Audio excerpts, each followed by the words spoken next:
Hey, Spilled Milkers, Andrew Zimmern here. Yes, once again, as you can tell by my background, sitting in another hotel. I am in New York City for the New York City Wine and Food Festival. Apologies for the lateness of this weekend's AMA, but without further ado, here we go, shall we? And my glasses are reflecting oddly. What should I do about that? Tilt down, tilt up, go over here. Just leave the computer image double resonating in my eyes. I think that's what I'll do. Or, as we like to say in the irresponsibility world, do nothing. Jargo writes, do you have a favorite New Orleans restaurant? No, I have about 45 favorite New Orleans restaurants. I mean, where do I begin to start? Any Donald Link restaurant, any Nina Compton restaurant, all those are good. Donald Link took me to a place called R&O's. R&O's. It's in, what is it, Metairie? It's fantastic. You can't go wrong in that city, although there are a lot of places that potentially can lead you to less good. It's fantastic. And for those of you who are subscribers, paid subscribers, you have access to the Spilled Milk archive. And if you scroll back, you have my list of New Orleans restaurants. For those of you who are not subscribers, who are paying subscribers, it's one reason that you should be, because then you get access to all these incredible city guides. So that's number one. But I'll give you those couple freebies, huh? Just kidding. Also, Willie Mae's Scotch House for fried chicken. Let's not forget about that. Mina writes, your thoughts on California passing AB 418 without banning titanium dioxide. I wrote about this a few months ago. I have been working with the Environmental Working Group for, gosh, I don't know, about 6 months, trying to get California to pass this assembly bill, both in their House and Senate, and then on to Governor Newsom's desk for signature, to ban a whole group of horrific chemicals and toxic ingredients from our children's candies and cake mixes and stuff like that. California did that. It was, I guess, Governor Newsom signed it on October 7th, just a week ago, and I'm going to try to convince my governor to do the same thing in Minnesota. And I believe that state by state we can make our food healthier and get truth in labeling laws enacted so that we can identify these chemicals a little more easily. Now, titanium dioxide is a very famous chemical because it's one of the ingredients in Skittles, and it was left out of that assembly bill. You take the victories where you can in this world, and I'll just leave it at that.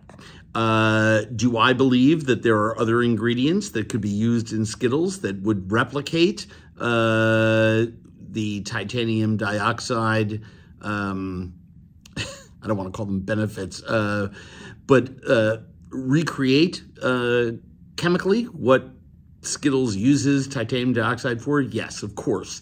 And we need to push for safer food system everywhere that we can. So please help us do that. MK writes, what brand of coffee do you brew for yourself? I love Equator Coffee. I love Panther. I love all the small famous brew houses around the country. If I'm drinking coffee at an independent coffee shop somewhere and they have the beans available, I buy them and take them home. So I have tons of different beans and I grind them and I use pour over. And yes, I weigh my grounds, and yes, I bring my water to a boil, turn it off, count to 60, and then go. Michael writes, I'm heading to Lyon, France, soon. Suggestions? Yes, any bouchon you can get your sweet little tuchus into, you should go to. Lyon is one of those towns where the food is just fantastic everywhere. And if you're going to go to one place, there is a Cafe Beloud there. Danielle Beloud's parents still have their place open. You might want to check it out. Nancy writes, where can I get schmaltz? How about make it yourself? Anytime I roast a chicken, anytime I saute chicken thighs, which have a lot of fat on them, I always squirrel away the fat. That's number one. Number two, there's a brand called Empire out of New York. Even in Minnesota, we get Empire chicken schmaltz in 4-ounce containers. It's absolutely perfect. I would encourage you to always keep some chicken schmaltz around. I mix my chicken, duck, and goose schmaltzes together. And the reason is when I'm roasting fatty poultry of any kind, I keep those fats so that, yes, I can use them for matzo balls. Yes, I can use them for chopped chicken livers. But more importantly, I love to roast potatoes in them. Don writes, that's a nice grill in the souvlaki video. Thank you. What are your thoughts on the classic Weber kettle grill? I love classic kettle grills of all kinds. The one that you were referencing is a PK grill. It is an oval. So it's just not a round kettle grill, but it's the same principles. It has vents on the top and has vents on the bottom. It's a great grill. It works really well. I'm not going to lie. I guess I shouldn't lie, right? I have 7 grills at my house. I think 7. So I have just about everything. You name it, I have it. It just happens to be, I have those grill. That grill was what we used that day. Abby writes, my wife and her mother went apple picking and now we have a bushel of apples. Fantastic. I can't even, she writes. What can I do with all these damn apples? Well, first of all, Abby, and I'm now going to get really, really serious and up close with you.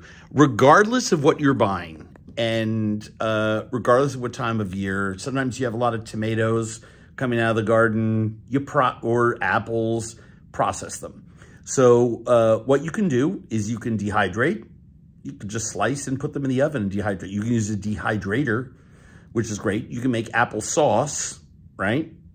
Grate them or chop them, or slice them and cook them down. I don't like to make a lot of applesauce because it limits what I can do with them. But I do like dehydrating them because they take up less space. And what I also do is I like to eat them. So pies work really well. Apple butter, make some. Just make a quart and put them in little cup jars, right? You don't have to make a lot. But that'll get you through the wintertime on the apple butter front. The other thing I do is you can do pork chops with apples and onions. And then a couple days later, do, blood sausage with apples and onions. And then a couple days later, you can do chicken. I have a great recipe on my website for chicken with apple cider vinegar, apple brandy, apple cider, and diced apples. That's out of control. And you should eat apples almost every day, not because an apple a day keeps the doctor away, but because that's what's in season now. And then a month or two from now, you don't have to eat old apples that have just been sitting around. Do you know what I mean? So eat your apples. Also, a bushel, and trust me, I know how many apples that is, make some pies and freeze them. Make some apple crumb cakes. Just start cooking with apples. Apple muffins, apple everything. And I have lots of apple recipes at andrewzimmern.com, so I'd encourage you to go there. Asha writes, what makes an Italian hero sandwich great? Well, why do you think they call it a hero, Asha?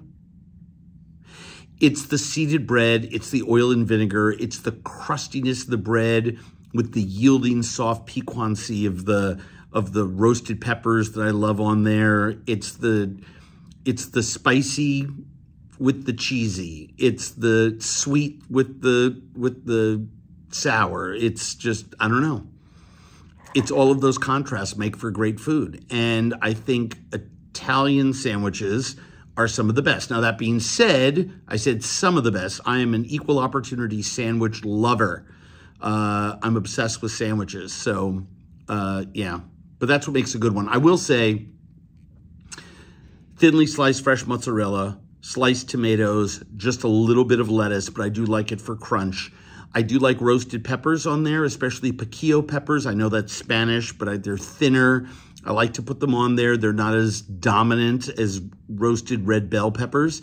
Oil and vinegar, oregano, salt, provolone cheese, and the traditional quartet of Italian cured meats are what I love on there.